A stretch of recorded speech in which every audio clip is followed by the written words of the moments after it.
السلام علی عبادہ الذین اصطفیٰ اما بعد۔ بھائی آج ہم بڑے سنجیدہ ہیں۔ اگر کسی نے بھی سونے کی کوشش کی تو بس ہم بہت سنجیدہ ہیں۔ صحیح ہے، آپ لوگوں نے مذاق بنائے ہوئے، امام صاحب بات کرتے ہیں، آپ آگے سے سوئے ہوتے ہیں۔ کسی کو بھی نیند آئی وہ خود ہی کھڑا ہو جائے، اپنے آپ کو خود سزا دے، پھر اس کی سزا ختم ہو، پھر بیٹھے، پھر نیند آئے تو ہمارے خرم بھائی کی طرح کرسی لے لیں۔ کل ہم الحمدللہ ایک مقام پر پہنچے تھے اور آخر میں اللہ پاک نے دین کے پریکٹیکل ہونے کے حوالے سے کچھ بات کروا دی تھی۔ وہ بات یاد رکھنا بہت ضروری ہے، اگر وہ آپ کے ذہن میں رہے گی تو انشاءاللہ زندگی میں کبھی دین اسلام، حضور، صحابہ کے بارے میں کبھی ذہن میں کوئی غلط خیال نہیں آئے گا۔ اس کا میں خلاصہ بتا دیتا ہوں کہ ہمارا دین عملی دین ہے، اس میں جو نیک اعمال ہیں اس کو بھی انجام دیا گیا A to Z، الیوم اکملت لکم دینکم۔ اور ہمارے دین میں جو گناہوں پر سزا ہے اس کو بھی اللہ پاک نے حضور کی زندگی میں مکمل کیا۔ یہ بات سمجھنی چاہیے تاکہ رہتی دنیا تک یہ بات ثابت ہو جائے کہ حضور پر جو وحی نازل ہوئی وہ امپلیمنٹ بھی ہوئی، نافذ العمل ہوئی، پریکٹیکلی مسلمانوں پر اپلائی کیا گیا۔ پھر وہ کام جو نبی کریم صلی اللہ علیہ وسلم کی شان کے مطابق تھے وہ حضور صلی اللہ علیہ وسلم سے انجام ہوئے، اور جو چیز نبوت کے مقام سے بہت دور تھی وہ پھر صحابہ کرام سے انجام ہوئے۔ نتیجہ یہ نکلا کہ ہمارا دین تھیوری اور پریکٹیکلی 100% مرج ہو کر امت تک ٹرانسفر ہوا۔ بات سمجھ آ رہی؟ سورہ جمعہ کا ایک خاص پس منظر ہے، اس میں یہ یہودیوں کے بارے میں بتایا کہ اللہ پاک نے ان کو تورات یہ چیزیں تو دی ہیں لیکن یہ اس پر عمل نہیں کرتے، تو ان کی مثال ایسی ہے جیسے گدھے کے اوپر کتابیں لاد دو۔ ساری علمی کتابیں اگر آپ گدھے پر لاد دو تو وہ زیرو ہی رہے گا، بہت بڑی اماؤنٹ کو ملٹیپلائی بائی زیرو کریں تو وہ سب زیرو ہو جاتا ہے۔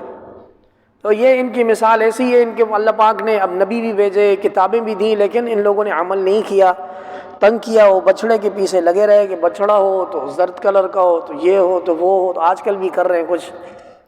اللہ ان کو اپنے ارادوں میں ناکام کر دیں۔ بھائی ایک بات قرآن مجید نے یہود کے بارے میں بار بار ارشاد فرمائی ہے، اور وہ یہ کہ یہودی موت سے بہت ڈرتے ہیں، اتنے ڈرتے ہیں چیخیں نکلتی۔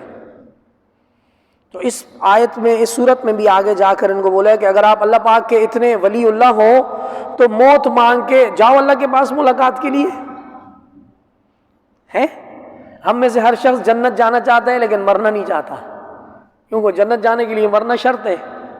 وہ کہتے تھے نحن ابناء اللہ و احباؤہ، ہم اللہ کے بیٹے بھی ہیں اور اللہ کے محبوب بھی ہیں، ہم اللہ کے بیٹے بھی ہیں، اور عزیر ابن اللہ، عزیر اللہ کے بیٹے ہیں۔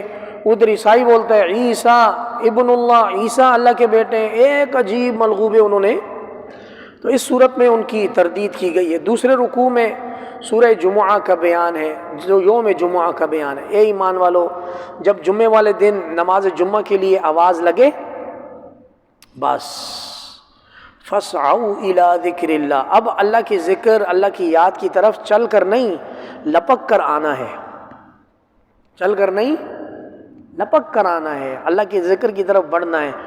اور اس میں علماء نے یہ نقطہ لکھا ہے کہ جمعے کی پہلی اذان کے بعد خرید و فروخت، نماز کی تیاری کے علاوہ ہر کام مکروہ ہے۔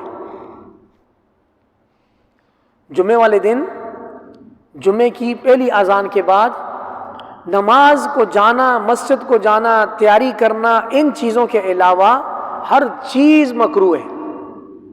بات سمجھ آ رہی ہے؟ اب ذرا ہم اپنی زندگیوں کو دیکھ لیں کہ ہم نماز جمعہ کی پہلی اذان تک موبائل میں لگے رہتے ہیں، اس کے بعد کچھ اور کام کرتے ہیں، پھر جب خطبہ شروع ہوتا ہے تو وہ ہانپتے کامتے گاڑی غلط پاک کرتے، سانس چڑھا ہوا آخر میں آ کے شامل ہوتے۔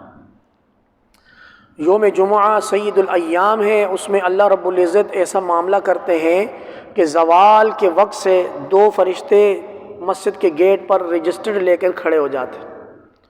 جو بھی شخص جاگتے ہوئے کھلی آنکھوں، جو بھی شخص جاگتے ہوئے کھلی آنکھوں زوال کے قریب مسجد میں آتا ہے، اس کے لیے لکھتے ہیں بھائی اس نے ایک اونٹ صدقہ کیا، مقبول۔ اونٹ صدقہ کرنا آسان کام نہیں ہے، مہنگا ہے بھائی، لیکن جمعے والے دن پہلے آنے والے کو ایک اونٹ صدقے کا ثواب اس کے کھاتے میں، اس کے بعد تھوڑی تاخیر سے جو آتا ہے اس کے لیے چھوٹا جانور، کرتے کرتے ثواب میں کمی ہوتی جاتی ہے، یہاں تک کہ امام آ کر عربی خطبے کے لیے ممبر پر بیٹھ جاتا ہے۔ جیسے ہی امام عربی خطبے کے لیے ممبر پر بیٹھتا ہے، وہ فرشتے اپنا حساب بند کر کے، جو انسینٹیو لے کر آئے تھے، جو بونس لے کر آئے تھے، بند کر کے وہ مسجد میں داخل ہو کر امام کا خطبہ سنتا ہے۔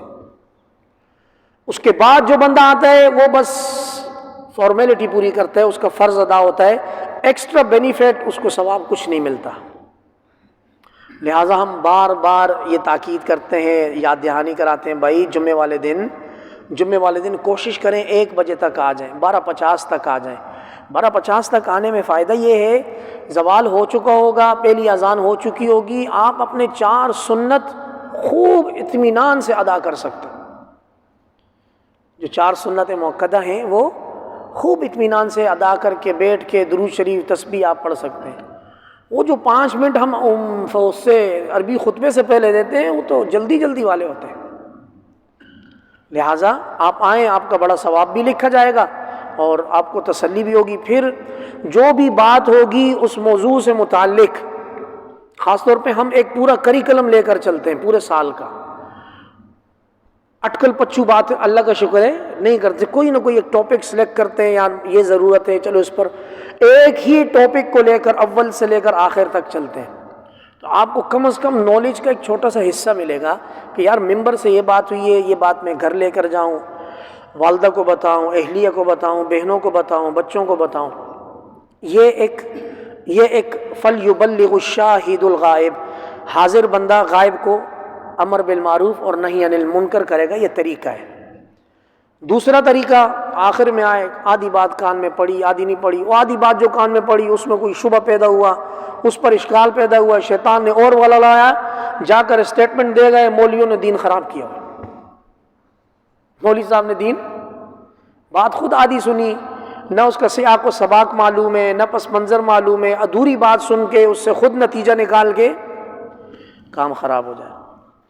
تو اللہ پاک فرماتے ہیں اے ایمان والو، جمعے والے دن جب اللہ کے ذکر کی طرف پکارا جائے، نماز کی طرف، تو لپک کراؤ، فالتو کام چھوڑ دو۔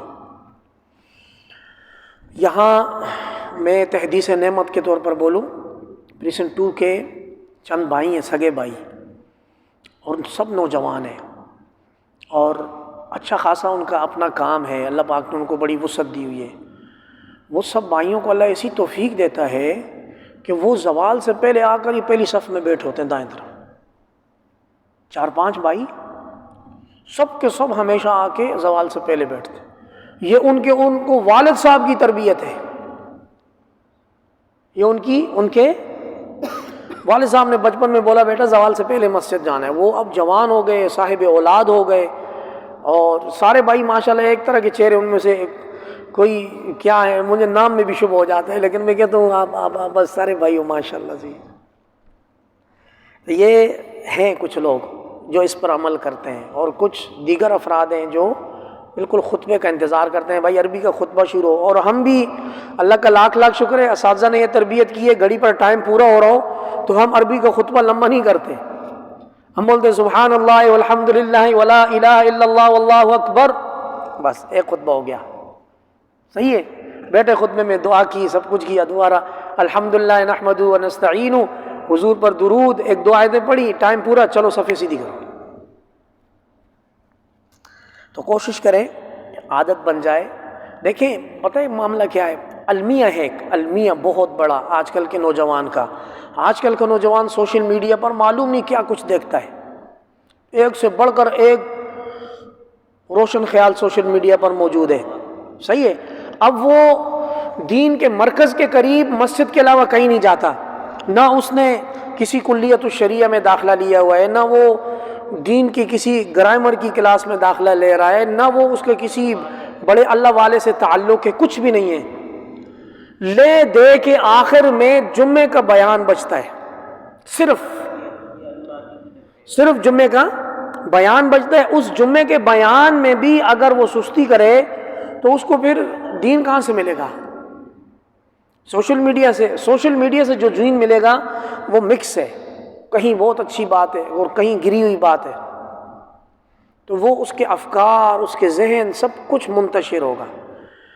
کرنے کا کام یہ ہے کہ جیسا فیملی ڈاکٹر آپ سرچ کرتے ہیں، آپ کہتے ہیں یار کہ مارکیٹ میں بہت چور بازاری ہے، کسائی بیٹھے ہوئے ہیں الٹی چھری سے ذبح کرتے ہیں، لیکن پھر بھی کوئی بیمار ہوتا ہے تو کسی نہ کسی نے اپنا فیملی ڈاکٹر بنایا ہوتا ہے، اس کے پاس جاتے ہیں، ڈاکٹر صاحب یہ معاملہ ہے۔ لہٰذا سب کچھ مارکیٹ کی خرابی کے باوجود آپ نے اپنا فیملی ڈاکٹر تلاش کیا ہوا ہے، تو بھائی دین کا ڈاکٹر بھی تو تلاش کرنا آپ کی ذمہ داری ہے، وہ کوئی اور تلاش کر کے دے گا؟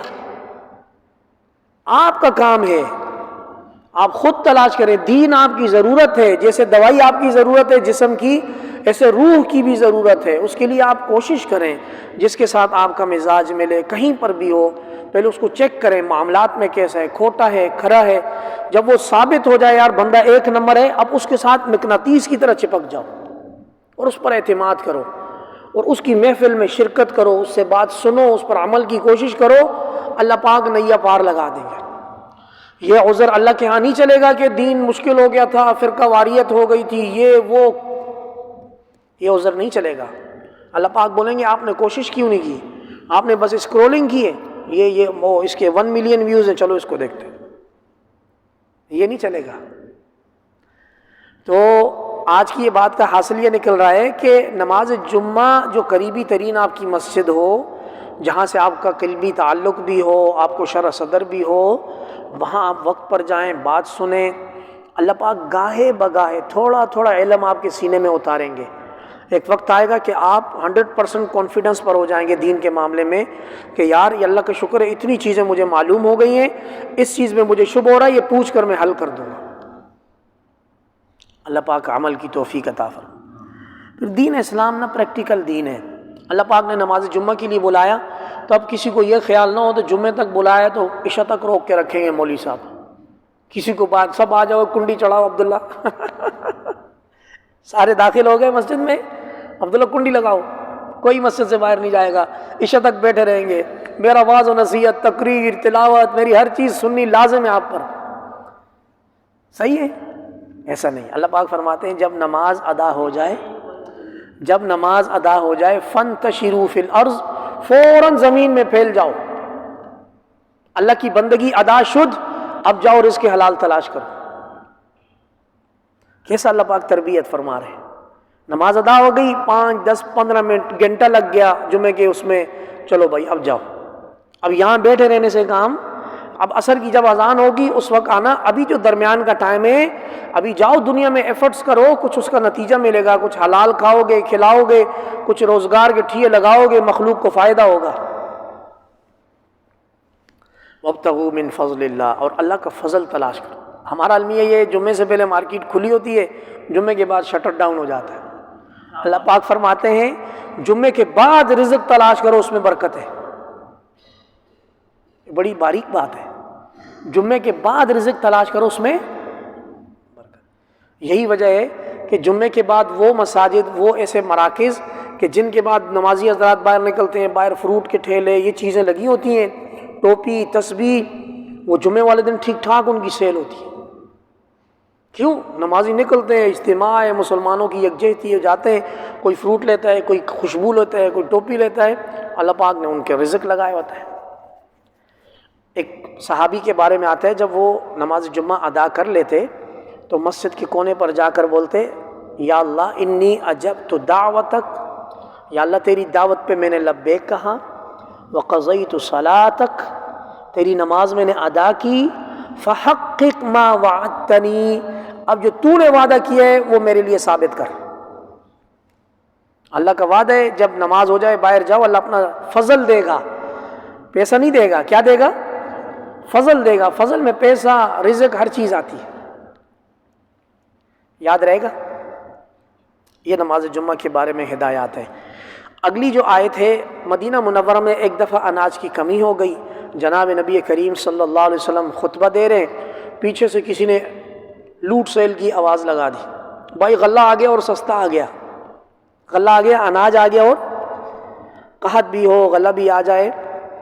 آواز لگی، چند صحابہ 10-12 بیٹھ گئے، باقی سارے حضور کے خطبے میں بھاگ گئے باہر۔ روایت میں آتا ہے یار تھوڑا سا اناج آیا بکی جائے گا، چلو لے کے پھر آ جاتے ہیں خطبے میں، جیسے یہاں سے آنی جانی لگی ہوئی نا، کوئی ادھر جا رہا ہے کوئی ادھر جا رہا ہے، کوئی پوچھنے والا نہیں ہے۔ اللہ رب العزت نے جب یہ حالت دیکھی تو محبوب، ہمارے محبوب کے ساتھ یہ معاملہ کرو گے ہم آپ کی ایسی تیسی کر دیں گے، ہم نے آپ کو محبوب دیا ہے، یہ اللہ کی بڑی کرم نوازی ہے۔ اللہ پاک معراج کی رات کو محبوب اوپر ہی روک دیتے، جیسے عیسیٰ علیہ السلام کو روکا ہوا ہے تو دنیا چھلکڑا بیچتی پھر کیا کرتی۔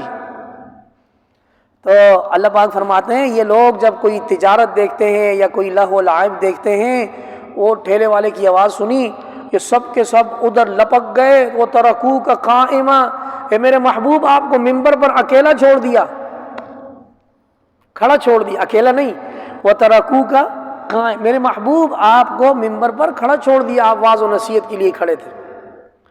قل ما عند اللہ خیر من اللہو ومن التجارہ، کہہ دیجئے جو اللہ کے پاس آسمانوں میں ہے وہ بہت بہتر ہے لہو و لعب سے اور بزنس سے، واللہ خیر الرازقین، اور اللہ پاک بہترین رزق دینے والا ہے۔ تو آئندہ صحابہ کرام ایسا نہ کریں، صحابہ کرام کو یہ آیت پتہ چلی، نادم ہوئے، پشیمان ہوئے، توبہ کی۔ بات سمجھ آ رہی ہے؟ ہمارے ہاں ہر بندے نے واللہ خیر الرازقین اپنی اس پر لگایا ہوتا ہے، اور دوسری ھذا من فضل ربی یہ بھی لگایا ہوتا ہے۔ اس دکان کے اندر کیا معاملات ہوتے ہیں اللہ ہی کو پتہ ہے۔ تو یہ جو آیتیں وغیرہ کوٹ کرے نا ان کو بہت احتیاط کرنی چاہیے۔ اب اللہ کا لاکھ لاکھ شکر ہے علماء کی محنت سے یہ جو لکھا ہوا تھا نا بورڈ، خریدا ہوا مال واپس یا تبدیل نہیں ہوگا، یہ صراحتاً قرآن و سنت کی خلاف ورزی ہے۔ ٹھیک ہے ٹرمز اینڈ کنڈیشن ہوتی ہیں، کچھ آئٹم ایسے جیسے کوئی اگلو والوں کی آئس کریم لے اور دھوپ میں گھما کر واپس کرے، بولو واپس لو، تو وہ تو لیکوڈ بن گیا، وہ تو اس کی نیچر خراب ہو گئی، وہ تو واپس نہیں ہوگی۔ لیکن اگر کسی نے کپڑا لیا یا جیکٹ لی اور لے کر گھر آیا، اس کو پہنا، وہ ٹائٹ تھی، تو اب واپس جاؤ تو ادھر لکھا ہوا خریدا ہوا مال واپس یا تبدیل نہیں ہوگا، یہ غلط بات ہے۔ علماء نے محنت کی، اب وہ سلپ پر لکھا ہوتا ہے کہ 15 دن کے اندر ایکسچینج یا ریٹرن کی پالیسی ہے۔ سمجھ آ رہی ہے؟ حدیث شریف میں آتا ہے من اقال اقال اللہ یوم القیامہ، جو اپنے بھائی سے کیا ہوا سودا بخوشی واپس کرے گا، اللہ پاک قیامت والے دن اس کے گناہوں سے اس کو واپس کرے گا۔ تو یہ واپس کرنے کا جو معاملہ ہے نا، یہ اللہ پاک کے پاس بڑا قیامت والا دن دیکھ کر سودا کرنا ہے۔ ابھی قریب میں ایک کوریئر سروس والوں سے آن لائن کوئی چیز منگانے کا اتفاق ہوا، انہوں نے شرط لگائی ہے کہ جب یہ رائڈر آپ کے پاس چیز لے کر آئے گا، آپ چیز کو کھولیں، تسلی کریں، پھر پیمنٹ کریں۔ بہت بڑی بات ہے، بہت بڑی بات ہے۔ حالانکہ پاکستانی دھوکہ دیں گے، چیز لیں گے، اس کی ایسی تیسی کریں گے، اس کا بزنس خراب ہوگا، لیکن اس نے ہمت کر کے یہ بات کر دی، اور بڑی بات ہے ماشاءاللہ۔ تو یہ جو لوگ آیتیں کوٹ کرتے ہیں اپنے تجارتی مراکز میں، ان کو بہت خیال کرنا چاہیے تاکہ اس آیت کی پوری پوری برکت نصیب ہو جائے، ورنہ وہ آیت الٹا کام خراب کرے گی۔ سمجھ آ رہی ہے؟ یہی حال اس مسلمان نمازی کا ہے جو نماز ادا کرتا ہے باہر گڑبڑ کرتا ہے، تو وہ نماز اس کی سمجھو معاملات اس کے ڈسٹرب ہیں، نماز کی تاثیر زندگی میں نہیں آئی تو بس سمجھو وہ ایک پریکٹس کرنے جاتا ہے۔ ہونا تو یہ چاہیے کہ جیسے نماز میں پوری کائنات اس سے محفوظ ہوتی ہے اور نماز میں وہ خوب جاگ رہا ہوتا ہے۔ نماز میں کوئی سوتا ہے؟ کوئی بھی نہیں سوتا نا، ہم بیان میں سوتے ہیں۔ تو جب نماز ادا کرتا ہے تو اس سے ساری کائنات امن میں ہوتی ہے۔ ایسے ہی جب مسلمان مسجد سے باہر جائے تو پوری کائنات اس سے امن میں ہونی چاہیے۔ ایسا نہ ہو کہ نمازی باہر آئے بولو اللہ خیر، باہر آ گیا اب کیا کرے گا۔ بات سمجھ آ رہی ہے؟ معاشرے میں ایسی مثالیں ہیں۔ اگلی سورت سورہ منافقون ہے، پہلے اس کا ترجمہ کرتا ہوں، پھر اس کا پس منظر بتاتا ہوں۔ اذا جاءک المنافقون، اے میرے محبوب آپ کے پاس جب منافق آتے ہیں، منافق بولتے ہیں منہ پر کچھ دل میں کچھ، منہ پر اسلام دل میں کفر، اسلام کو ڈھال بنا کر استعمال کرنا، یوز کرنا۔ نبی کریم صلی اللہ علیہ وسلم کے زمانے میں منافقت کی وہ قسم تھی جس کو منافق اعتقادی بولتے تھے کہ یہ عقیدے کے اعتبار سے منافق ہے، اور اس کے بارے میں حکم ہے کہ ان المنافقین فی الدرک الاسفل من النار، کہ جنہوں نے دنیا میں اسلام کا نام بول کر یوز کیا یہ جہنم کے نیچے والے گڑھے میں جائیں گے۔ ہمارے زمانے میں جو ادھر ادھر ایک دوسرے کو منافقت بولتے رہتے ہیں وہ اعتقاد والی منافقت نہیں ہے، وہ اعمال والی منافقت ہے۔ فرق سمجھ آ رہا ہے؟ فرق سمجھ آ رہا ہے بھائی؟ یہ منافق ہے، یہ اعتقادی منافق تھے، کہتے ہیں نشہد انک لرسول اللہ، ہم گواہی دیتے ہیں کہ آپ یقیناً اللہ کے رسول ہیں۔ اب اللہ رب العزت جواب دیتے ہیں، توجہ، واللہ یعلم انک لرسول، اور اللہ کو اللہ کے علم کی قسم آپ اللہ کے رسول ہیں۔ صحیح ہے، اللہ کو پتہ ہے۔ واللہ یشہد، اللہ گواہی دیتے ہیں، ان المنافقین لکاذبون، یہ منافق جھوٹ بولتے ہیں۔ بہت بڑی بات ہے۔ منافق نے آگے کیا بولا کہ ہم گواہی دیتے ہیں آپ اللہ کے رسول ہیں، اللہ پاک فرماتے ہیں یہ منافق جھوٹ بولتے ہیں۔ عجیب، اتخذوا ایمانہم جنہ، انہوں نے اپنے ایمان کو شیلڈ بنایا ہے مدینہ میں رہنے کے لیے۔ کیا بنایا ہے؟ اور فصدوا عن سبیل اللہ، نقصان یہ ہوا کہ یہ خود بھی اللہ کے راستے سے رک گئے اور دیگر کمزور لوگوں کو بھی اللہ کے راستے سے روکا۔ انہم ساء ما کانوا یعملون، کتنا برا عمل کیا انہوں نے، کتنا۔ مجھے بلال آپ کی مسلسل آواز آ رہی ہے، بلال مجھے مسلسل آپ کی آواز آ رہی ہے۔ اس سورہ منافقون کا پس منظر ہے، وہ پس منظر یہ ہے، نبی کریم صلی اللہ علیہ وسلم اپنے صحابہ کے ساتھ بنو مستلق گئے۔ بہت اہم بات ہے، یاد رکھیے گا۔ بنو مستلق میں گئے، وہاں کے قبیلے والوں نے کچھ گڑبڑ کی تھی، وہ مدینہ پر حملہ کرنا چاہ رہے تھے۔ حضور اپنے صحابہ کے ساتھ ان کے بیچ پہنچ گئے، لڑائی ہوئی، کوٹا مارا ان کو، اور پھر وہ لوگ ایمان بھی لے آئے۔ جب ایمان لے آئے تو واپسی پر ایک مقام تھا مریسیع، وہاں پر ایک چشمہ تھا، چشمے پر صحابہ کرام پانی لینے کے لیے گئے۔ جب پانی لینے کے لیے گئے، اب پڑاؤ ڈلا، سب کچھ ہوا، دو صحابی گئے پانی لینے کے لیے، ایک مہاجر ایک انصاری کی آپس میں تو میں ہو گئی، تو میں ہو گئی، اور ٹھیک ٹھاک ہتھاپائی ہو گئی، دے مار 4:30 ہو گیا۔ سمجھ آئی؟ ہو گیا، ہو جاتا ہے، مسلمانوں میں بھی ہو جاتا ہے، ہو گئی۔ اب جب لڑائی ہو گئی تو ایک مہاجر صحابی تھا، ایک انصاری صحابی تھا۔ مہاجر صحابی نے کہا یا للمہاجرین، او مہاجرین میری مدد کرو۔ انصاری صحابی نے کہا یا للانصار، اے انصاری میری مدد کرو۔ نبی کریم صلی اللہ علیہ وسلم کو اپنے خیمے میں جب یہ بات پہنچی، حضور صلی اللہ علیہ وسلم فوراً اس جگہ پر پہنچے اور فرمایا مجھے جاہلیت کی بو آ رہی ہے اس نعرے سے، میری محنتیں تم لوگوں پر 6-7 سال کی مدینہ میں، مکہ کے 13 سال الگ، مدینہ میں میری 6-7 سال کی محنت ہے، یہ کون سا نعرہ ہے؟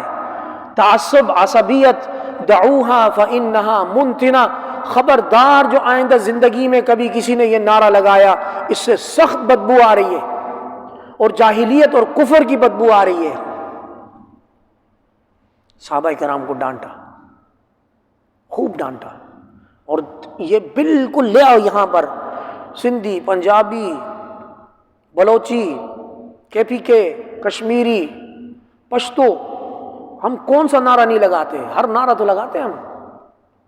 تعلقات ہمارے عصبیت کی بنیاد، ہر چیز عصبیت کی بنیاد۔ حضور فرماتے ہیں دعوہا فإنہا منتنہ، یہ جو علاقائی لسانی تعصب کی باتیں ہیں یہ بدبودار نعرے ہیں۔ وَلَكِنَّ أُخُوَّةَ الْإِسْلام، لیکن ایک چیز کامن ہے، وہ اسلام کی چھتری ہے جس کے نیچے سب برا۔ ابھی آپ نے دیکھا وہ چائنیز مسلمان، اس کے ساتھ ہم نے محبت کا برتاؤ کیا، وہ اس کو ہماری زبان نہیں آتی، ہمیں اس کی زبان نہیں آتی، لیکن وہ ہماری صف میں ہمارے ساتھ نماز پڑھتا ہے۔ یہ اسلام کا عالمگیر مظہر ہے۔ کیا خیال ہے؟ تو نبی کریم صلی اللہ علیہ وسلم نے اپنے صحابہ کو ڈانٹا، معاملہ رفع دفع کیا، ان کو گلے شلے ملایا، سب نے استغفار کیا، معاملہ ختم، معاملہ۔ لیکن اب کہانی میں چینج آتا ہے۔ جب صحابہ کرام مدینہ منورہ آئے تو کسی نے یہ بات بتائی رأس المنافقین عبداللہ ابن ابی کو کہ پتہ ہے اس چشمے کے پاس کیا معاملہ پیش آیا، یہ ہوا، مہاجر نے انصاری کو مارا، پھر وہ انہوں نے نعرے لگا، یہ وہ۔ اب اس کو موضوع مل گیا، وہ کہتا ہے اور مہاجرین کو جگہ دو مدینہ میں، یہ ساری غلطی تمہاری ہے، تم نے ان لوگوں کو جگہ دی، اب یہ تمہیں کوٹ رہے ہیں۔ دیکھ رہے ہیں حرکت اس کی، تم نے پردیسیوں کو بسایا ہے، اب یہ تمہیں ایسے ہی ماریں گے۔ میں بولتا ہوں مدینہ جاتے ہیں لَيُخْرِجَنَّ الْأَعَزُّ مِنْهَا الْأَذَلَّ، ہم میں سے جو عزت والا ہے وہ ذلت والے کو مدینہ سے نکالے گا۔ یعنی عبداللہ ابن ابی معاذ اللہ نبی کریم صلی اللہ علیہ وسلم کو مدینہ سے نکالے گا۔ یہ بات اس نے بول دی۔ وہاں ایک انصاری صحابی تھا زید بن ارقم رضی اللہ تعالیٰ عنہ، جب اس نے یہ بات بولی تو اللہ رب العزت نے اس کی اس بات کا بڑا پیارا جواب بھی دیا ہے۔ دیکھیں حضور کے مقابلے میں کوئی آئے گا نا وہ ٹکڑے ٹکڑے ہو جائے گا۔ یقولون، یہ کہتے ہیں لئن رجعنا الی المدینہ، جب ہم مدینہ لوٹیں گے، لیخرجن الاعز منها الاذل، ہم میں سے عزت والے یعنی اصلی باشندے، ذلت والے یعنی پردیسی بے گھروں کو مدینہ سے بے دخل کریں گے۔ اللہ پاک فرماتے ہیں بے وقوف ہے یہ، وللہ العزہ، ساری عزت کا مالک اللہ ہے، ولرسولی، اور اللہ پاک نے عزت دی اپنے رسول کو، وللمؤمنین، اور پھر وہاں سے واسطے سے عزت ملی ہے مومنین کو، ولکن المنافقین لا یعلمون، یہ چولے مار رہا ہے، کیا کر رہا ہے، منہ میں جو آیا بول رہے ہیں، پتہ چل جائے گا۔ خیر ڈرتا بہت تھا۔ زید بن ارقم رضی اللہ تعالیٰ عنہ نے یہ بات جب سنی کہ یار اس نے یہ بات بول دی، اس کو بہت غصہ ہے ان صحابی کو، آ کر حضور کو ساری بات بتا دی کہ عبداللہ ابن ابی کہتے ہیں لَيُخْرِجَنَّ الْأَعَزُّ مِنْهَا الْأَذَلَّ۔ نبی کریم صلی اللہ علیہ وسلم نے بڑی محفل میں رئیس المنافقین کو بلایا، ادھر آ بھائی، آپ نے یہ بات کی ہے، آپ نے یہ بات کی ہے؟ کہتے ہیں بخدا ہم نے یہ بات نہیں کی ہے۔ زید بن ارقم کچے ہو گئے، زید بن ارقم کچے ہو گئے۔ اب اس نے بڑی محفل میں یہ بات کی، نبی کریم صلی اللہ علیہ وسلم نے زید بن ارقم کو دیکھا، ان کے پاس گواہ نہیں تھا، اب گویا یا تو عبداللہ ابن ابی جھوٹا ہے یا زید بن ارقم جھوٹا ہے۔ زید بن ارقم عجیب کیفیت میں مبتلا ہو گیا، یار یہ کیسا بندہ ہے یار، وہاں تو یہ بکواس کر رہا تھا ابھی مکر گیا۔ اب زید بن ارقم کو تکلیف ہوئی، بہت تکلیف ہوئی، خیر صبر کر گئے۔ نبی کریم صلی اللہ علیہ وسلم نے معاملہ رفع دفع کیا، تو حضور کی جو نگاہ زید بن ارقم کو پڑی تو زید بن ارقم تو سمجھ گیا یار میں کچا ہو گیا، بعض اوقات نگاہ ہی کافی ہوتی ہے نا۔ اب یہ پریشان تھے، یار یہ کیا معاملہ ہو گیا، اس نے بات بولی ہے میں نے اپنے کانوں سے سنی ہے۔ اللہ رب العزت کی رحمت کو جوش آیا، پوری کی پوری سورہ منافقون نازل کر کے عبداللہ ابن ابی کا چٹا کٹا کھول دیا۔ زید بن ارقم فرماتے ہیں جب سورہ منافقون نازل ہوئی میری خوشی کا ٹھکانہ نہیں تھا، اللہ نے میری تصدیق نازل کی ہے۔ بات سمجھ آ رہی ہے؟ حضور کے صحابہ کی بڑی شان ہے بھائی، حضور کے صحابہ کی قرآن گواہی دیتا ہے، تاریخ کی طرف کبھی نہ جائیں، تاریخ کبھی رطب اور یابس، کبھی ہرا کبھی سوکھا، کبھی کیا جمع کرتا ہے، تاریخ انسان لکھتا ہے، قرآن اللہ کا نازل شدہ ہے۔ بات سمجھ آ رہی ہے؟ سورہ منافقون کی ایک عجیب فصاحت کی بات یہ ہے کہ اس کی ہر آیت کے آخر میں نون آتا ہے، 2 رکوعیں ہر آیت کی آخر میں۔ کل ہم نے ایک سورت پڑھی سورۃ القمر، اس کی ہر آیت 3 رکوعیں، اس میں ہر آیت کی آخر میں را آتا ہے۔ لے آؤ اس کے مقابلے میں کوئی کلام لا سکتے ہو تو، نہ یہ شعر ہے نہ یہ جادو منتر ہے۔ زماد بن ثعلبہ کا ایک واقعہ یاد آ گیا، آپ لوگ ایکٹیو ہیں تو میں بات کروں ورنہ دعا کر لیتے ہیں۔ زماد بن ثعلبہ رضی اللہ تعالیٰ عنہ مکہ مکرمہ سے پیچھے یمن اور ایتھوپیا کی طرف ساحل کی طرف رہتے تھے، اور یہ دین اسلام کے پھیلنے سے پہلے جھاڑ پھونک کرنے کے اگر کسی پر جن آ جائے نا تو اس کو اتارنے کے ماہر تھے۔ صحیح ہے؟ بہت دلچسپ واقعہ ہے۔ تو مکہ مکرمہ والوں کو جب حضور صلی اللہ علیہ وسلم نے دعوت دی، سب کچھ ہوا، مکہ مکرمہ والوں نے کہا کہ محمد صلی اللہ علیہ وسلم پر معاذ اللہ کسی جن کا اثر ہو گیا ہے، کسی جن کا اثر ہو گیا. یہ جو باتیں کر رہا ہے کہ دین ابراہیمی یہ ہے وہ ہے، تو ہم سے ہٹ کر بتوں کو نہیں مانتا، لہٰذا اس پر جن آ گئے. انہوں نے وفد بھیجا اور زماد بن ثعلبہ کو، عامل کو بلایا، آؤ بھائی ہمارے یہاں کیس ہے. زماد بن ثعلبہ حضور صلی اللہ علیہ وسلم کے سامنے آئے اور سب کو بولا بھائی آپ لوگ چلے جاؤ. سب کو بولا آپ لوگ مجھے اور محمد کو ایک کمرے میں خالی چھوڑ دو، مجھے اور محمد کو ایک کمرے میں، کہ میں علاج کروں گا جو کچھ پڑھنا ہے. کمرے میں بند ہوئے. زماد بن ثعلبہ نے حضور سے سوال کیا کہ آپ کے پاس کیا کلام ہے، آپ کے پاس؟ خالد بھائی جاگ رہے؟ ماشاءاللہ جاگ رہے، ماشاءاللہ. انہوں نے پوچھا کہ آپ کے پاس کلام کیا ہے، بولو. اب دو بندے ہیں، وہ ایکسپرٹ ہے اس لائن کا کہ اگر کسی پر خدا نخواستہ جن آئے یا کچھ اثرات آسیب ہیں، زماد بن ثعلبہ عرب کا مانا ہوا ایکسپرٹ ہے. نبی کریم صلی اللہ علیہ وسلم نے اس کی طرف دیکھا، الحمد للہ نحمده ونستعینه ونستغفره ونؤمن به ونتوکل علیہ. زماد بن ثعلبہ بولتے اشہد ان لا الہ الا اللہ واشہد ان محمدا عبدہ ورسولہ. باہر نکلا، مکہ والوں کو بولتے ہو دیوانو تمہیں پتہ نہیں ہے اس کے پاس کیا ہے، میں نے بڑے بڑے کیس حل کیے ہیں، یہ جن نہیں ہے، جن تم لوگوں پر ہے، یہ اللہ کا نبی ہے. ایک بات سے، کس سے؟ اس نے حضور کے سامنے کیس اسٹڈی رکھی نا، آپ بولیں آپ کے پاس کیا ہے. حضور نے یہ خطبے کے پہلے الفاظ پڑھے. اب وہ حقیقت جانتا تھا، جیسے موسیٰ علیہ السلام کے مقابلے میں آنے والے جادوگر جادو کو جانتے تھے، وہ فوراً ایمان لائے. زماد بن ثعلبہ اپنی فیلڈ کا ماہر تھا، انہوں نے جب حضور کے الفاظ سنے انہوں نے کہا فور وہیں پر ایمان لائے. باہر نکل کے مکہ والوں کا تم لوگ پاگل ہو. مکہ والوں نے کہا لو گیا یہ بھی، گیا یہ بھی. صحیح ہے. زماد بن ثعلبہ حضور کے پھر قریبی صحابی رہے ہیں، بڑے قریبی رہے ہیں، لیکن ایک کلمے سے اللہ پاک نے ان کو اور کوئی دلیل نہیں مانگی آپ کے پاس قرآن ہے کیا ہے کیا نہیں. منہ سے جو الفاظ نکلے وہ ایسی تاثیر کر گئے کہ وہ ایکسپرٹ آدمی بیٹھے بیٹھے حضور پر ایمان لے آیا. پتہ نہیں بات کہاں سے کہا، فصاحت سے بات چلی. تو حضور کے خطبے میں بڑی فصاحت ہے. اگلی سورت سورہ تغابن ہے. تغابن بولتے ہیں نفع اور نقصان کے بارے میں کنفرم نہ ہونا. قیامت والے دن کو تغابن بولا ہے. نیکیاں بھی ہوں گی برائیاں بھی ہوں گی.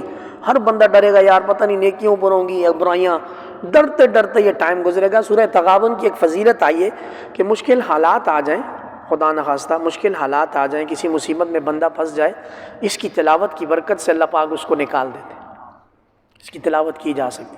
اگلی سورت سورہ طلاق ہے. حضور صلی اللہ علیہ وسلم کا حکم ہوا کہ اے ایمان والو جب اگر نوبت پیش آ جائے اپنی بیویوں کو طلاق دینے کی تو ذرا طلاق خیال سے دینا، ذرا طلاق خیال سے دینا. یہ بڑی تاکید ہے اس میں. پھر آگے عدت گزارنے کے واقعات ہیں، بہت ساری چیزیں. اگلی سورت سورہ تحریم ہے. تحریم بولتے ہیں کسی چیز کو اپنے اوپر حرام قرار دینا. اس کا ایک پس منظر ہے. میں نے آپ کو کل بتایا تھا جو کام حضور سے ہو سکتے تھے وہ اللہ نے کروائے ہیں. اس کی ایک مثال آ رہی ہے. نبی کریم صلی اللہ علیہ وسلم دنیا کی مصروف ترین شخصیت تھے. حضور سے بزی کوئی بھی نہیں تھا. حضور بیک وقت حضور کے سٹیٹس دیکھیں، قاضی، امام، مفتی، مجاہد، نبی، مصلح، جرگہ کرنے والے، سپہ سالار، سفارتی تعلقات والے، خطوط لکھنے والے، وفود سے ملاقات کرنے والے، کتنی حیثیتیں حضور کی. تو نبی کریم صلی اللہ علیہ وسلم کی مصروفیات کے باوجود نبی حضور صلی اللہ علیہ وسلم اپنی اہلیاؤں کے پاس، بیویوں کے پاس عصر کے بعد جایا کرتے تھے. کیسی ہیں؟ ٹھیک ہیں. دلجوئی کرنا، سارا دن مصروفیت میں گزرا اور عصر کے بعد کسی نہ کسی کے پاس، بعض اوقات ایک کے پاس، بعض اوقات بہت ساروں کے پاس حضور جاتے تھے. یہی سمجھ لیں آپ دنیا میں جتنے بھی مصروف ہوں اہلیہ کو ٹائم دینا سنت ہے. اپنے بزی ہونے کا لک بزی ڈو نتھنگ والی کہانی نہیں ہونی چاہیے. میرا بہت کام ہے، بہت کام ہے، بھاگ رہا ہے، باہر بھاگ رہا ہے، اپنے فیملی کو ٹائم نہیں دے رہا ہے، غلط بات. حضور مصروف ہونے کے باوجود اپنی اہلیہ جو بھی تھی ان کو ٹائم دیتے تھے. اچھا جی. ایک دن عصر کے بعد حضور سیدہ زینب رضی اللہ تعالی عنہ کے پاس گئی۔ اب ازواج مطہرات میں مقابلہ ہوتا تھا کہ ہمارے چاند، ہمارے سرکار ہمارے پاس آئیں گے تو ہم کوئی ایسا وکھرا خدمت کریں کہ جو کوئی اور زوجہ نہ کر سکے، مقابلہ ہوتا تھا۔ تو حضرت زینب نے حضور کو شہد دیا، حضور نے شہد پیا، اور اس کے بعد دوسرے گھر میں گئے جہاں سیدہ حفصہ رضی اللہ تعالیٰ عنہ تھی۔ سیدہ حفصہ رضی اللہ تعالیٰ عنہ نے دیکھا کہ حضور تو سیدہ زینب سے شہد پی کے آ رہے ہیں۔ اب عورت ذات ہے، جن تک میری آواز جاری ہوگی، انہوں نے کہا اچھا شہد پی کے آئے نا۔ حضور آپ کے منہ سے مغافیر کی اسمیل آ رہی ہے۔ مغافیر ایک خاص قسم کی جڑی بوٹی یا گھاس سمجھیں جس سے شہد رس لیتی ہے، شہد کی مکھی، اور پھر اس کا ذائقہ اس کے شہد میں آتا ہے۔ سیدہ حفصہ نے یہ کہہ دیا کہ حضور آپ کے منہ مبارک سے اس طرح کی اسمیل آ رہی ہے۔ اب نبی طاہر مطہر پاکیزہ، حضور کو بدبو سے سخت ترین نفرت تھی، شدید نفرت تھی، یہاں تک کہ مسجد نبی میں حکم دیا کہ کوئی پسینے کے ساتھ میرا صحابی آیا میں اس کو کک آؤٹ کر کے باہر نکالوں، خبردار جو نہائے بغیر کوئی مسجد نبی میں آیا۔ شروع میں جمعے کا غسل لازم ہوتا تھا، واجب اور فرض کے درجے میں، جب مسجد نبی کی چھت نیچے ہوتی تھی، سب آکسیجن لے رہے ہیں، سانس لے رہے ہیں اسی جگہ میں، تو حبس بنتا تھا، حضور نے بڑا لازم کیا تھا۔ پھر جب ترمیم ہوئی، چھت کو اوپر کیا، اونچائی کی، پھر جمعے کا غسل مستحب قرار دیا گیا۔ اسی طرح ایک اور مثال، حضرت ابو ایوب انصاری کے گھر میں حضور جب رہے تو حضور صلی اللہ علیہ وسلم کے بارے میں ابو ایوب انصاری فرماتے ہیں ہم کھانا بنا کر حضور کی خدمت میں بھیجتے، حضور اس برتن میں سے جہاں سے کھانا کھاتے واپس بچا ہوا کھانا آتا، ہم حضور کے ہاتھوں کے نشان تلاش کر کے ہم میاں بیوی دونوں وہاں سے کھانا کھاتے۔ محبت دیکھ رہے ہیں کہ ہم پہلے کھانا نہیں کھاتے تھے، پہلے حضور کے لیے بھیجتے، حضور جہاں جہاں سے کھاتے واپس آ کے ہم بات کریں یہاں سے لقمہ لیے، یہاں سے لیے، یہاں سے لیے، وہاں سے ہم دونوں میاں بیوی کھاتے تھے۔ ایک دن ہم نے حضور کے لیے کھانا بھیجا، وہ سارا کھانا واپس آ گیا، ہمیں بڑی تعجب ہوئی، میں بھاگتا ہوا حضور کی خدمت میں، حضور کھانا نہیں کھایا آپ نے؟ تو حضور نے فرمایا میرے سے فرشتے بات کرتے ہیں، آج کے کھانے میں لہسن یا پیاز کچی تھی، اس سے اسمیل آ رہی تھی، میں نہیں کھا سکتا تھا، ورنہ جبرائیل امین سے بات کرتے ہوئے، اور یہ کرامن کاتبین کو تکلیف ہوتی ہے بدبو سے، لہذا میں نے کھانا نہیں کھایا۔ ابو ایوب انصاری میں آج کے بعد کھانے میں ولا پیاز نام کی چیز بھی نہیں ہوگی انشاءاللہ، لہسن پیاز کینسل۔ تو یہ وہ تعلیمات ہیں حضور کی۔ جب حضور کی زوجہ محترمہ نے حضور کو اطلاع دی کہ آپ نے پتہ نہیں کیا کھایا، آپ کے اس میں اسمیل آتی، نبی کریم صلی اللہ علیہ وسلم نے قسم کھائی کہ واللہ آج کے بعد میں کبھی شہد نہیں پیوں گا، قسم خدا کی آج کے بعد میں کبھی شہد نہیں، قسم کھا لی۔ اب شہد حلال چیز ہے، حلال چیز کو نہ کھانے کی قسم کھائی، اور اپنی ان زوجہ کو بتایا سیدہ حفصہ کو کہ آپ یہ بات کسی کو نہیں بتانا کہ میں نے شہد نہ کھانے کی قسم کھائی ہے، زینب کو پتہ چلے گا وہ ناراض ہوگی۔ بات سمجھ آ رہی ہے؟ اب تھی تو وہ بھی خواتین، بشر ہے نا، انسان ہے۔ سیدہ حفصہ نے چپکے سے سیدہ عائشہ کو بتا دیا کہ حضور اس کے پاس سے شہد پی کے آئے تھے، میں نے یہ سارا کام کر دیا، حضور نے قسم اٹھائی ہے آج کے بعد حضور شہد نہیں کھائے۔ اب حضور نے منع کیا تھا سیدہ حفصہ کو ایسا نہ کرنا، کسی کو نہیں بتانا، انہوں نے سیدہ عائشہ کو بھی بتا دیا۔ ادھر اللہ نے وحی کر کے حضور کو بتا دیا کہ حفصہ نے عائشہ کو بتا دیا۔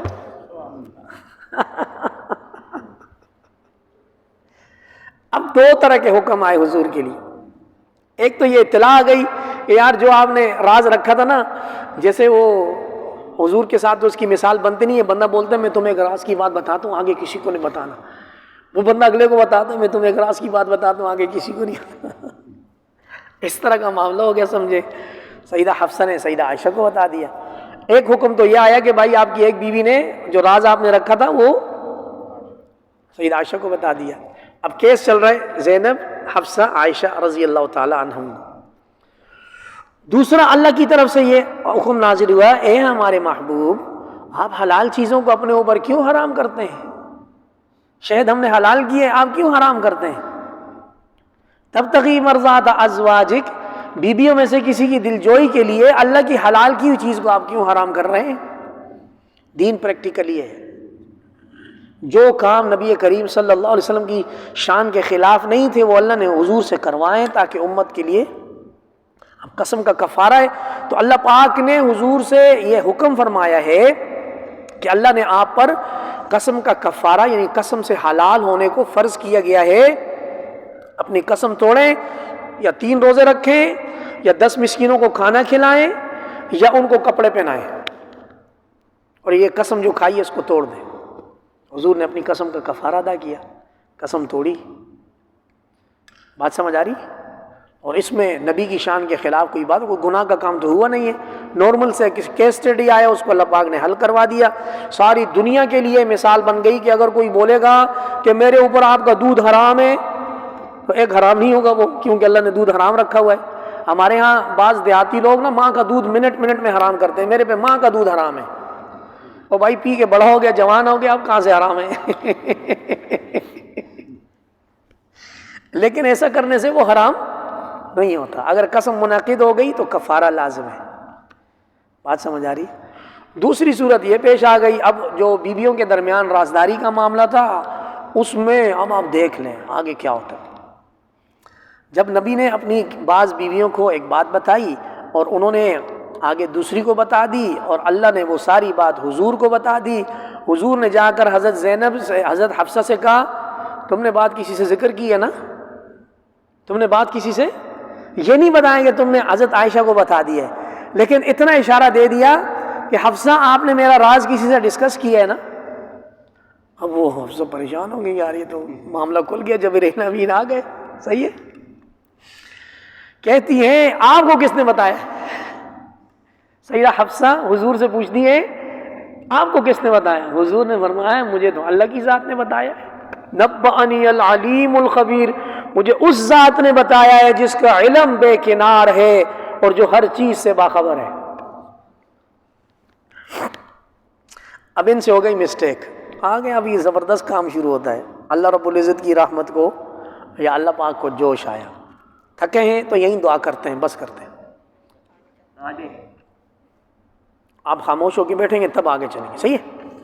اچھا جی, اب اللہ رب العزت سیدہ حفصہ اور سیدہ عائشہ رضی اللہ تعالی عنہما سے فرماتے ہیں ان تتوبا الی اللہ فقد صغت قلوبکما, آپ کا دل دونوں کا کچا ہو گیا, سب کچھ ہو گیا. اللہ پاک نے ساری کہانی, ساری کی سارا واقعہ حضور کو بتا دیا. اب آپ کے دل نرم ہو چکے ہیں, لہٰذا توبہ کرو, لہٰذا توبہ کرو. اور سیدہ زینب کی نیت تو خراب نہیں تھی, انہوں نے حضور کو صحیح شہد دیا تھا, اب اس میں سے کہیں سے شہد کی مکھی نے کہیں سے چوسا ہوا تھا تو خوشبو اس میں سے اسمیل تھی. اس میں سید زینب کا کیا قصور؟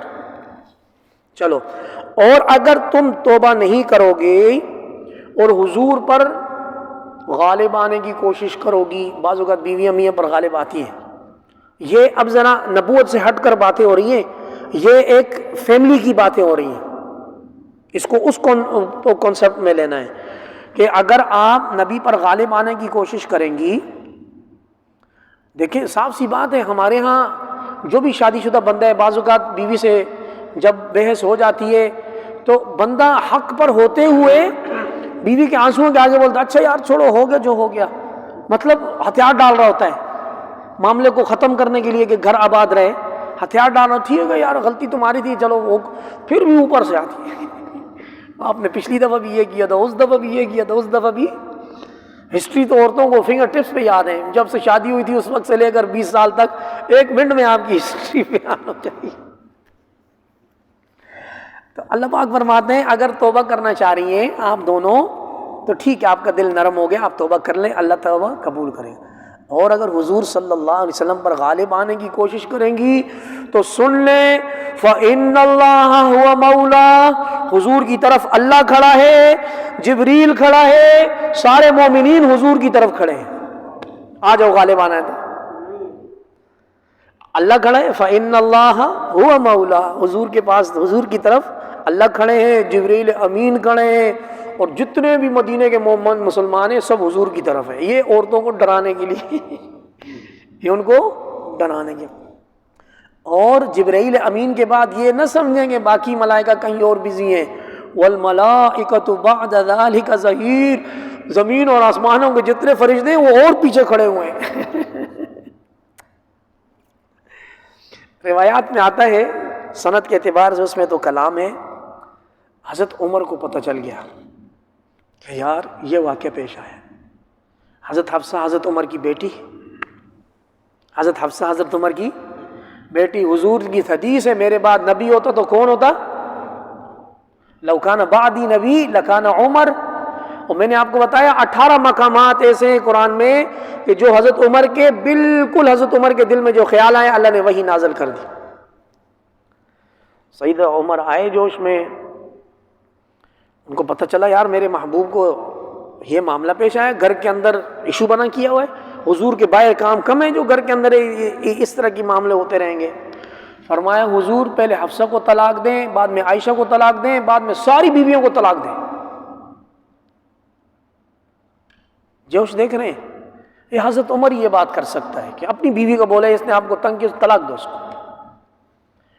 اور حضرت عمر نے حضور سے وہ حضور خواتین کی امت میں کمی نہیں ہے، اللہ پاک ان سب سے بہت اچھی پاک باز عبادت گزار مسلمات مؤمنات قانتات تائبات عابدات سائحات سیبات ابکار ایسی صفات والی بیویاں اللہ پاک کو نعم البدل دے گا.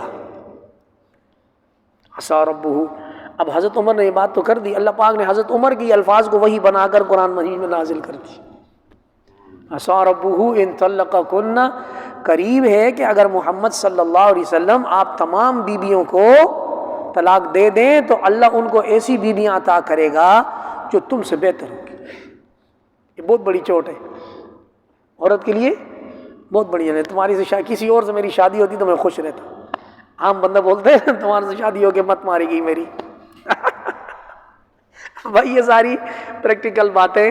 اللہ پاک نے مرد کو مرد اس لیے بنایا ہے کہ مرد برداشت کرتا ہے، اور اگر مرد عورت بن جائے تو وہ گھر برباد ہو جاتا ہے. صحیح ہے.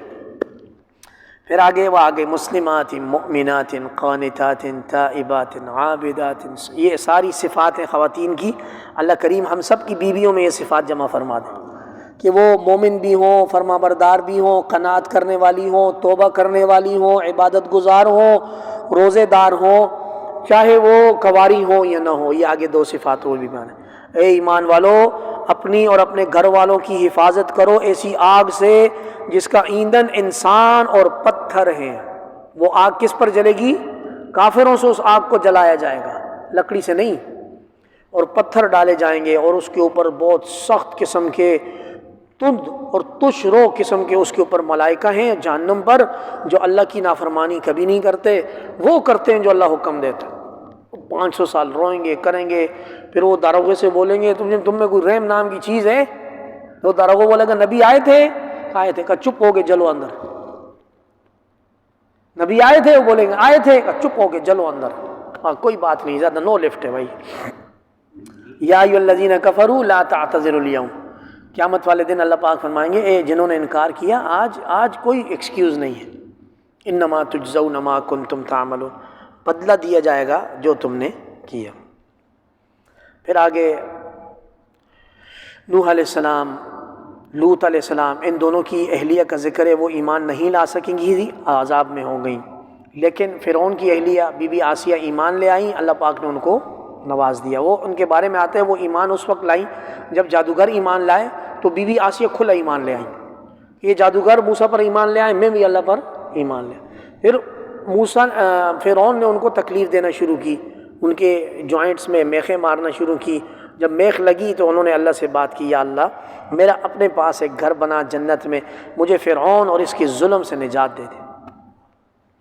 اگلی سورہ سورہ ملک ہے. سورہ ملک، جو شخص رات کو سونے سے پہلے سورہ ملک پڑھے گا، سورہ ملک قبر کی رات میں اس کا قضیہ منکر نکیر سے لڑے گی اور جیتے گی. جو شخص سونے سے پہلے سورہ ملک پڑھے گا، 2 رکوعیں اکثر لوگوں کو یاد ہیں الحمدللہ، یاد کرنی چاہیے. جو شخص رات عشاء کے بعد پڑھ لے اور اللہ اگر توفیق دے یاد ہو جائے تو عشاء کے بعد 2 سنت 3 وتر ہے نا، 2 سنتوں میں اس کو پڑھ لے. پہلی رکعت میں پہلا رکوع، دوسری رکعت میں دوسرا رکوع. واللہ اتنی سہولت ہے، اتنی سہولت. جب قبر میں انسان جائے گا، منکر نکیر سوال کے لیے آ کے اس کو اٹھانے کی کوشش کریں گے، فوراً سورہ ملک نور کی صورت میں مجسم ہو کر آئے گی. منکر نکیر کو بولو گی چلو یہاں سے، بندہ اپنا ہے، بندہ جنت کی کھڑکی کھلے گی، قیامت تک جنت کے مزے لے گا، اٹھے گا ہی نہیں. کمر عمل کی بات ہے، عمل کی. اگلی سورہ سورہ قلم ہے، اور سورہ قلم کے شروع میں اللہ فرماتے ہیں نون، لے آؤ مقابلہ. اب نون ایک ورڈ ہے، الف سے لے کر یا کے درمیان نون ہے، نون لے آؤ مقابلہ. سب عرب حیران ہے. والقلم وما یسطرون، قسم ہے قلم کی اور جو کچھ لکھتا ہے اس کی. اعتکاف والے جواب دیں گے یہ کون سا قلم ہے؟ جو اللہ نے سب سے پہلے پیدا کیا، جس سے لوح محفوظ میں سارا ریکارڈ لکھا گیا. یہ اس قلم کی، ہر قلم کی قسم نہیں ہے، یہ پکاسو اور پیانو والوں کی قسم نہیں ہے، یہ اللہ کا جو تقدیر لکھنے والا قلم ہے یہ اس کی قسم ہے. ہاں اتنی بات ضرور ہے، دنیا میں کوئی بھی قلم ہو چونکہ وہ ٹول ہے علم حاصل کرنے کا، لہذا اس کا ادب لازم ہے. بات سمجھ آ رہی؟ اللہ فرماتے ما انت بنعمت ربک بمجنون، اللہ کی رحمت سے، اللہ کے فضل سے آپ مجنون نہیں ہیں. ہمیں معلوم ہے آپ کون ہیں. یہ مکہ والے بولتے ہیں جن آ گئے تو مجنون ہے تو شاعر ہے، نہیں ہے. یہاں میں ایک بات سورہ قلم میں ہمیشہ بولتا رہتا ہوں، کوئی بھی مخلوق جب نبی کریم صلی اللہ علیہ وسلم کے مقابلے میں آتی ہے، خاص طور پہ توہین کرنے کے لیے، تو اللہ رب العزت اپنی قدرت کو متحرک کرتے ہوئے فرشتوں کو، بندوں کو ہٹا دیتے ہیں. بولو آپ لوگ ہٹ جاؤ، اس کی ٹکڑے ٹکڑے کرنا میرا کام ہے. اللہ خود آتا ہے. جب کبھی بھی ناموس پر کوئی بات آتی ہے اس کا انجام آپ دیکھیں کیا ہوتا ہے. ایسے ہی ایک بہت بڑا بدبخت تھا، اس کے 3 نام آتے ہیں، ولید بن مغیرہ ہے، اخنس بن شریق ہے، اور ایک اور نام آتا ہے. اس نے نبی کریم صلی اللہ علیہ وسلم کو مجنون بولا. کیا بولا؟ یہ بات بولنے سے پہلے وہ مکہ کا سردار تھا اور بڑی اس کی ٹھاٹ باٹ تھی، اور اس کو یہ سمجھتے تھے کہ یہ سرداروں کا بیٹا ہے، نسلی یہ اعلیٰ نسل کا ہے. کسی کو اس کی حقیقت معلوم. اس نے نبی کریم صلی اللہ علیہ وسلم کے بارے میں جب کوئی بات کی تو حضور اللہ پاک نے فرمایا وَلَا تُطِعْ كُلَّ حَلَّافٍ مَّهِينٍ، آپ کان نہ دھریں زیادہ قسمیں اٹھانے والے ذلیل انسان کی طرف. اب یہ گالیاں ہیں، کیا ہیں؟ ٹھیک ٹھاک گالیاں، آپ سنتے جائیں. اس نے حضور کو مجنون بولا. اب اللہ پاک اس کا کیا حال کرتے ہیں سنیے گا. حلافی مہین، مہین بولتے ہیں اس بندے کو جو سب سے زیادہ ذلیل ہوتا ہے معاشرے میں، بالکل کم تر. ہمازم، تانا دینے والا ہے. مشائم بنمیم، لوگوں کی چغلیاں لگاتا ہے، لگائی بجائی کرتا ہے. اب وہ جو سردار تھا نا، اب اس کا کریکٹر لیس ہونا شروع ہو گیا، اس کی حقیقتیں بیان شروع ہونے. مناع للخیر، خیر کے کاموں سے منع کرتا ہے. معتدن، تجاوز کرتا ہے. اثیم، گناہگار ہے. اس نے صرف حضور کو مجنون بولا ہے. کیا بولا ہے؟ یہاں اس کو کتنی پڑ گئی ہیں؟ حلاف، مہین، حماز، مشاء، مناع، معتدن، اثیم، 7 پڑ گئی ہیں. آگے سنو. عتلن، عتل بولتے ہیں سخت کڑی المزاج، بندہ بولے یار اس سے بات نہیں کرو تو اچھا ہے. بعد ذلك زنیم، حرامی اولاد ہے. جو بھی نبی کریم صلی اللہ علیہ وسلم کے مقابلے میں آئے گا اللہ پاک اس کی ایسی تیسی کر کے چھوڑ دیں گے. اب وہ معاشرے میں معزز تھا، اس کے نسب نامے کے بارے میں کسی کو پتہ نہیں. اللہ پاک نے وہی نازل کی کہ یہ ویلڈ طریقے سے نہیں آیا ہوا، انویلڈ طریقے سے آیا ہوا ہے. اس آیات کے نازل ہونے کے بعد مکہ مکرمہ میں وہ منہ چھپاتا پھرتا تھا. اس کی ساری سرداری گئی نالی میں. اس نے حضور صلی اللہ علیہ وسلم کو مجنون بولا. اللہ پاک نے اس کی پوری ہسٹری لا کے سب کے سامنے بیان کر دی. یاد رکھیں کبھی بھی کوئی بھی شخص مخلوق میں سے حضور کی شان میں گستاخی کرنے کے لیے جیسے ہی آتے اللہ پاک اس کے ہی حال کرتا. اللہ اپنی امان میں رکھے بھائی. سورہ حاقہ ہے، اس میں پچھلی قوموں کا بیان ہے۔ قیامت والے دن جس کو دائیں ہاتھ میں ملے گا نعرہ مارے گا، ہاں مقرؤ کتابیہ، اے لوگوں مجھے میرا نامہ اعمال دائیں ہاتھ میں مل گیا، سکسیس، بے ساختہ مارے گا یہ نعرہ، ہاں اے لوگوں یہ دیکھو میرے دائیں ہاتھ میں نامہ اعمال آ گیا۔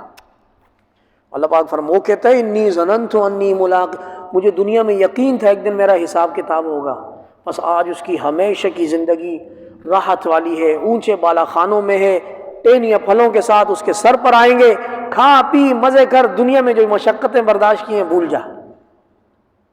دوسری طرف جس کو بائیں ہاتھ میں دیا جائے گا وہ بولے گا ہائے میرا حساب ہی نہ ہوتا کہ میرے بائیں ہاتھ میں نامہ اعمال نہ آتا، ہائے ہائے مجھے نامہ اعمال نہ دیا جاتا، مجھے میرے حساب کا نہ پتہ ہوتا، کاش جو مجھے دنیا میں موت آئی وہ آخری موت ہوتی، مجھے نہ اٹھایا جاتا، مجھے میرے مال نے فائدہ نہ دیا، مجھے میری جو دلیلیں تھیں، جو عقلی دلیلیں بڑھاتا تھا اس نے اور عزت نے فائدہ نہ دیا۔ اللہ پاک فرمائیں گے فرشتوں کو پکڑو اور اس کو گٹھان لگاؤ، خذوہ فغلوہ، اس کو گٹھان لگا کے اس کے گلے میں توق ڈالو، ثم الجحیم صلوہ، گھسیٹ کر لے جاؤ جہنم کی طرف، اور پھر آگے ایسی زنجیر میں اس کو باندھو جس کے 70 کڑے ہیں۔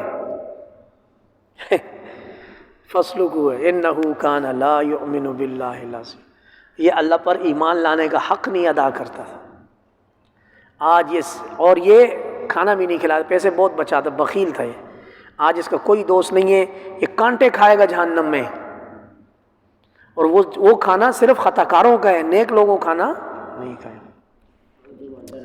اگلی سورت سورہ معارج ہے، سورہ معارج میں بھی سن لیں کہ جب مجرم کو لایا جائے گا قیامت والے دن تو وہ اپنی جان چھڑانے کے لیے کیا کچھ کرے گا، سنیے گا۔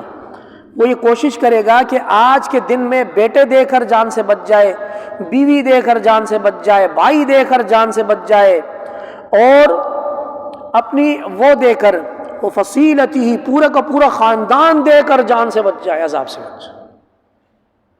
بات سمجھ آ رہی ہے؟ وَمَنْ فِي الْأَرْضِ جَمِيعًا ثُمَّ يُنْجِيهِ، رشتہ داریاں سب دے دی، نہیں بچ رہا، دنیا میں جو کچھ کمایا تھا وہ دے کر جان بچ جائے۔ کھلا انہا لظا، اللہ فرمائے ہرگز نہیں، جہنم کی آگ وہ شعلے مارنے والی آگ ہے، نزاعۃ للشوا، جلد کو جلا کر راکھ کرے گی، تدعو من ادبر وتولی، یہ پکارے گی آہ جس نے دنیا میں انکار کیا، آہ حل من مزید، اور بھی ہے، آؤ لے آؤ۔ اللہ پاک انسان کی ایک خاص کیفیت کا شکوہ کرتے ہیں کہ یہ انسان جو ہے نا یہ ہلوعہ پیدا ہوا، ہلوعہ بولتے ہیں یہ مذاق لیتے ہیں بالوں کو، بس تمسخر کرتا ہے، جب اس کو کوئی نقصان پہنچتا ہے تو یہ وہ تاڑا لوٹی خدایا مر گیا، میں ہی ملا تھا، یا اللہ میں ہی ملا تھا، اور جب کوئی خیر ملتی ہے بولتے ہیں میری طرح کون ہے، تیرے بھائی کے پاس تو بہت کچھ ہے۔ اللہ پاک انسان کی اس مجموعی کیفیت کی مذمت بیان کر رہے ہیں کہ جب مصیبت پہنچتی ہے تو بولتے اوہ ہو یا اللہ میں تیرا مسکین بندہ، میں ہی ملا تھا، اور جب کوئی نعمت ملتی ہے، کوئی سکسیس اچیومنٹ ملتی ہے بولتے ہیں تیرے بھائی کے پاس بہت اسکل ہے۔ صحیح ہے، اللہ پاک فرماتے ہیں خیر نہیں ہے اس کی۔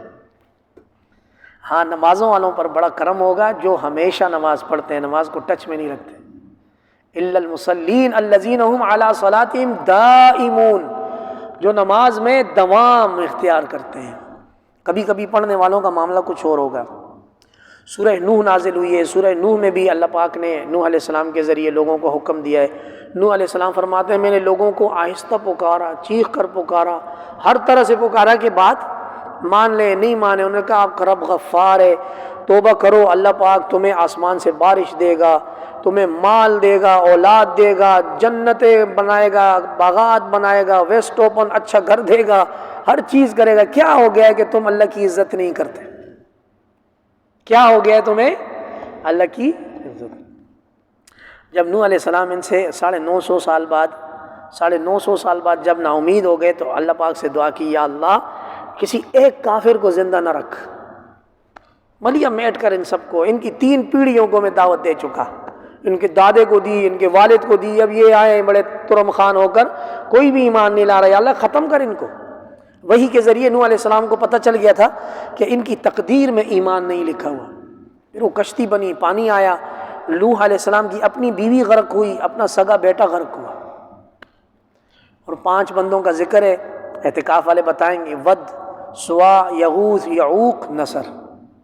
یہ نیک بندے تھے، شیطان نے ان کے ذریعے آنے والی نسلوں کو شرک میں اور بت بنانے میں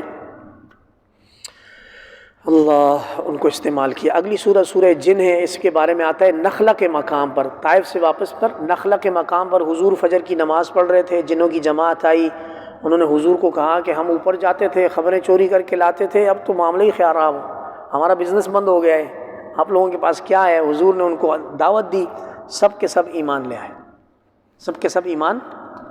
اس آیت میں اس صورت میں ایک آیت ہے وَأَنَّ الْمَسَاجِدَ لِلَّهِ، مسجد جب اللہ کے نام پر وقف ہو جائے گی تو وہ اللہ کی ملکیت ہے۔ مسجد میں نہ امام نہ کوئی نمازی چودھری بننے کی کوشش، مسجد اللہ کا گھر ہے۔ وَلَا تَدْعُوا مَعَ اللَّهِ أَحَدًا، اللہ کے ساتھ کسی کو نہ پکارو۔ جب یہ اللہ کا بندہ عبد اللہ جب یہ کھڑا ہو کر نماز میں تلاوت کرتا ہے تو جنوں کی جماعتیں تلاوت سننے کے لیے اس پر ٹوٹ پڑتی ہیں۔ حضور کی تلاوت کی عجیب تاثیر تھی۔ کل آپ نے سنا سورہ نجم کی جب تلاوت کی، آخری آیت پر سجدہ کیا، مسلمان تو مسلمان، سارے مشرکین نے بھی سجدہ کیا۔ تو اس آیت کی تاثیر۔